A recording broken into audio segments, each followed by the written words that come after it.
జంజీ దెబ్బకి Modi వణికాడు. Cockroach Janata party దెబ్బకి విలవిలలాడాడు. అందుకనినే వచ్చి సెల్ఫీ వీడియోలు తీసుకుంటున్నాడు. అంత భయపడిపోయాడు. తన ప్రభుత్వాన్నే కూల్చేస్తారని భయపడిపోయాడు. ఇది ప్రస్తుతం కమ్యూనిస్టులకి, కాంగ్రెస్ పార్టీకి, సమాజ్వాదీ పార్టీకి, తృణమూల్ కాంగ్రెస్‌కి, డీఎంకేకి, టీవీకేకి వీళ్ళందరికీ సంతోషకరమైనటువంటి అంశం.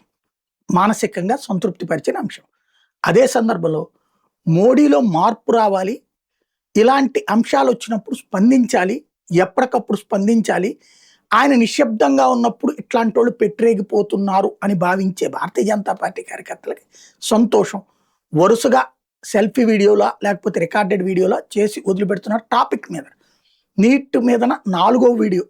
మొట్టమొదట ఏది ఇన్‌స్టాని బేస్ చేసుకొని వీళ్ళందరూ ఇన్‌ఫ్లుయెన్సర్‌లు ఉంటున్నారు కాబట్టి వాళ్ళకి ఫ్రెండ్స్ అంటూ అడ్రస్ చేస్తూ నీటి మీదన కఠిన చర్యలు తీసుకుంటామని చెప్పుకొచ్చారు.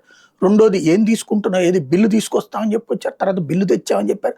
బిల్లు ఆమోదం పొందిందని 3 వీడియోలు చేశారు. 4వది తాజాగా తనని బూతులు తిట్టిన వాళ్ళ మీదన దేశవ్యాప్తంగా వివిధ రాష్ట్రాల్లో కేసులు, జనం కొడుతున్నారు, తిడుతున్నారు, వాళ్ళకి అబ్యూజ్ చేస్తున్నారు వాళ్ళ సోషల్ మీడియా ప్లాట్‌ఫామ్‌ల మీద. వదిలేసేయండి వాళ్ళని.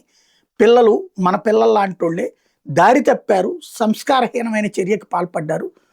సమాజం సంస్కారం నేర్పండి, అంతేగాని వాళ్ళ మీద వద్దు చర్యలు అన్నటువంటి కోణంలో తాజాగా వీడియో చేసుకొచ్చారు. ఇది ఎవరికి వాళ్ళకే సంతృప్తి పరిచే అంశం.